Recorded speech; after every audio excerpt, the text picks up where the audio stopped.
last time that you ventured onto a path that led to a new experience, a new challenge, a new blessing? Just recently, I went to my happy place known as Eastfield Village, a community of 18th century buildings where every summer they open up their doors to teach 18th century living skills. It is here in this community without electricity and running water that you can learn how to build a Rumford fireplace, install a slate roof, even make an outdoor bake oven.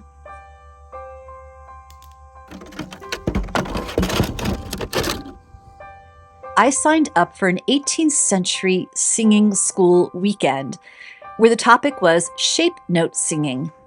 So you sing based on the shapes: fa, sol, la, mi.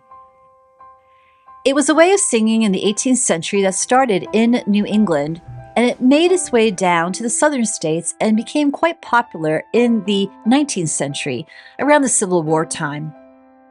And now, a sampling of shape note singing. Wait for the bass, here we go. The year of Jubilee is come, the year of Jubilee is come. Return ye ransomed sinners home.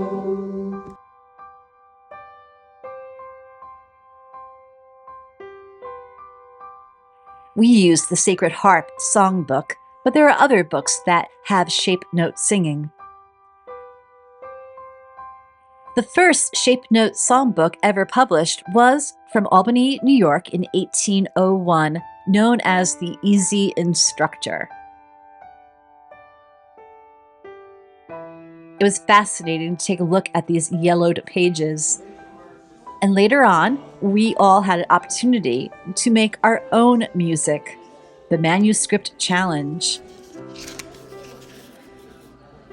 What notes of praise to God would you write on your manuscript challenge?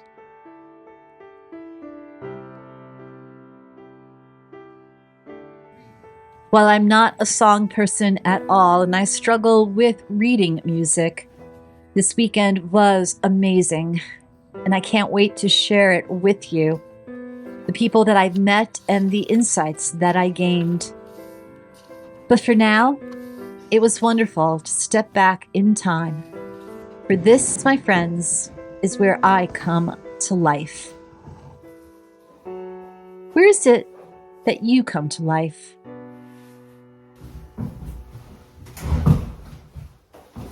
Well, welcome everybody to this edition of Old Stonewall Farm, where I am not in Vermont. I wanted to share with you something quickly. The people who are attending this weekend class, I thought it'd be older people. We're talking about sacred music, church music. And turns out many of the people here for the weekend are young. And I was talking to one of them, and she said, well, she doesn't really go to church. To her, this way of singing, it is a way of bringing community together. And that to me was so profound, that here's a young person who loves sacred music because it's a way of bringing society together, to find a commonality amid our differences, to find a way where we can harmonize together. And it doesn't matter what you believe or what I believe, but for 1 second, we can make some beautiful music. She also said to me when I told her that my husband was asking me why was I coming to a singing weekend when I cannot sing. I can't read notes. And I feel a little bit lost. It doesn't matter if you can sing or not. It really does rely on other voices, of voices coming together in which to make something beautiful. And that is also a powerful illustration that it doesn't matter if you could sing or not, and you could do no wrong, but showing up and being there in community, being with one another, having other voices who are strong help you, having others who could read music and shapes guide you, and just being welcomed welcomed at the singing table when really you feel like you have nothing to bring to it. That in itself is just so beautiful. There's another class that is beginning, so I have to run. I'll see you back in Vermont.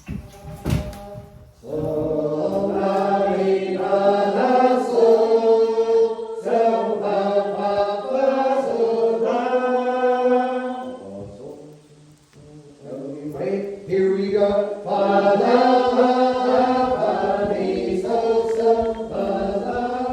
Well, as promised, I'm back here in Vermont, and I have had some time to think about all of the insights that I gained during my 18th century singing school weekend. It was an incredible time, and I absolutely just love that village. It's my happy place. In addition to the community that I felt when I was there, because I just was surrounded by all these musicians, and I was the odd man out. But I remember saying that I heard a few years ago, once we go beyond our comfort zone, there lies the blessings. I was out of my comfort zone being in this group of musicians. And when I entered into the weekend, I began to notice in myself that I started to get very shy. I felt very guarded. I wasn't my outgoing self like I usually am when entering into a new space. And that made me stop and think, what is going on? I realized that it has been a while since I actually challenged myself. I can't remember the last time I tried something that I knew nothing about. Usually if I take a class or I read up on something, it is a topic that I have some knowledge about. But this was a weekend where I actually entered into it completely out of my element. But once I got beyond that discomfort, I discovered many blessings. And the blessings were coming across all these people and hearing their stories of how singing this music, this sacred music, brought them together. It just reminded me a lot about scripture, that song is a way of praise. Song is part of our worship to God. As I began to relax, realizing that these people were welcoming me, I began to really open my heart up, open my ears up to really listening to them and learning from them. Like one woman said to me, do not worry that you can't sing at all. We were using a music book known as the Sacred Harp music book. There's several different shape note books that can be used. And so this woman said to me that in sacred song, there is no wrong, that we just come together and we help one another. It really put me at ease to embrace this new experience. It was interesting that I was feeling guarded, and I didn't like that at all. And I realized that we have to really fight through that feeling of wanting to protect ourselves and shut down when we put ourselves out there. And it really drove home that saying, beyond our comfort zones, there lies the blessings. And I thought about scripture a lot. I mean, the whole Bible is filled with stories of people going beyond their comfort zones and the blessings that they experienced. Abraham, God called him to leave the place that he knew to go into an uncharted territory, and he would become the father of all nations. Mary saying yes to the angel Gabriel. Yes, I will be the mother of Jesus. I will be the God bearer. Then we have the story of Ruth in the Bible, that she is an outsider. Her husband has died, and she decides to cling to her mother-in-law, Naomi, and go back with Naomi to Naomi's homeland of Bethlehem.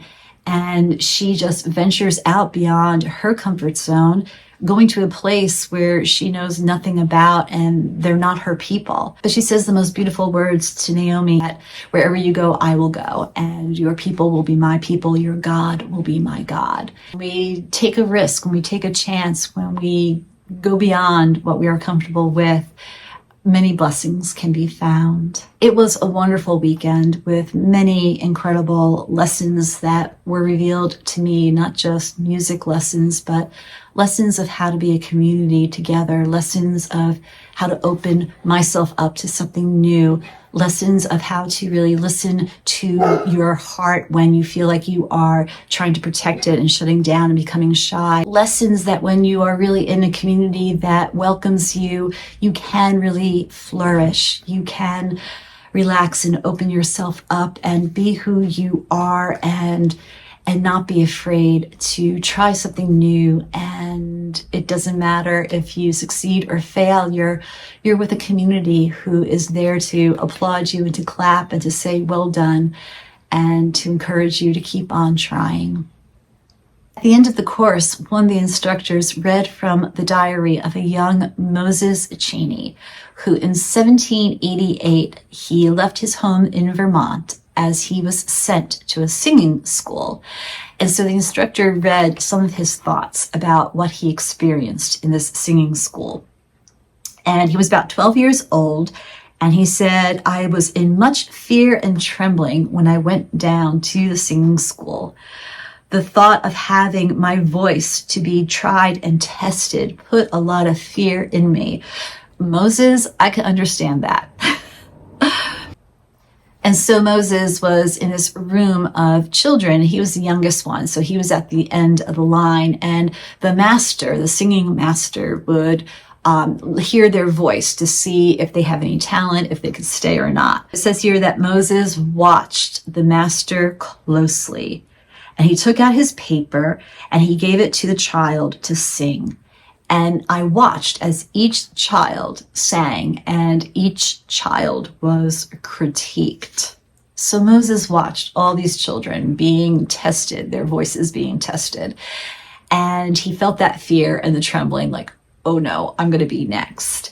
So he decided at that moment, as it got closer to his time to sing, he decided that he was going to just carefully watch, not the other children, but he was going to really watch the singing master. And this is what Moses Cheney wrote that really struck a chord in me. Yes, pun intended. So I stood there and I watched my master.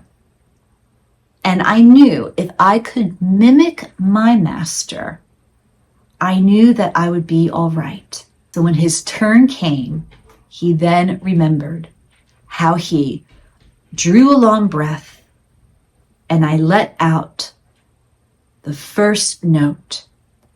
And as I did, there was a flutter in my heart. The master looked at me and said, "This boy will make a singer yet." And in that moment, I felt joy.